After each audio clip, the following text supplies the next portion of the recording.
அடிக்கடி pain killer use பண்ணுற பர்சனாக நீங்கள், அப்போ இந்த வீடியோ உங்களுக்கு தான். பெயின் கில்லர் அப்படிங்கிறது 2 விதம்.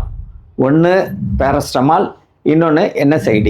தலைவலி, மூட்டு வலி, இடுப்பு வலின்ட்டு உடனே எந்த வலி இருந்தாலும் உடனே பேரஸ்டமால் போடுறீங்க, அது கூட பரவாயில்ல. ஆனால் NSAIDயை போட்டிங்கன்னா ஹார்ட் அட்டாக்கு, லிவரு, கிட்னி இதெல்லாம் ஸ்பாயில் ஆகிறதுக்கு சான்சஸ் உண்டு. NSAID சாப்பிட்றத முதல்ல நீங்கள் ஸ்டாப் பண்ணணும். NSAID ஸ்டாப் பண்ணோம்னா ஒரு டாக்டரை பார்த்து டாக்டரை கன்சல்ட் பண்ணி அவர் அந்த டேப்லெட்டை ப்ரிஸ்கிரைப் பண்ணாருன்னா நீங்கள் அதை சாப்பிடலாம். அப்படி இல்லைன்னா நீங்கள் NSAIDயை சாப்பிடக்கூடாது. பெயின் கில்லர் எல்லா பெயினுக்கும் யூஸ் பண்ணலாம். அதாவது தலைவலி, இடுப்பு வலி, மூட்டு வலி இதுக்கெல்லாம் சாப்பிடலாம். ஏதோ ஒரு டேப்லெட் 2 டேப்லெட் எடுத்துக்கிட்டு உடனே மறுபடியும் நீங்கள் டாக்டரை கட்டாயம் கன்சல்ட் பண்ணணும். கண்டினியூஸாக சாப்பிடக்கூடாது. அடிக்கடி இந்த மாதிரி பெயின் கில்லரை சாப்பிட்றவங்க ஃப்ரெண்டுக்கு இந்த வீடியோவை ஷேர் பண்ணுங்கள்.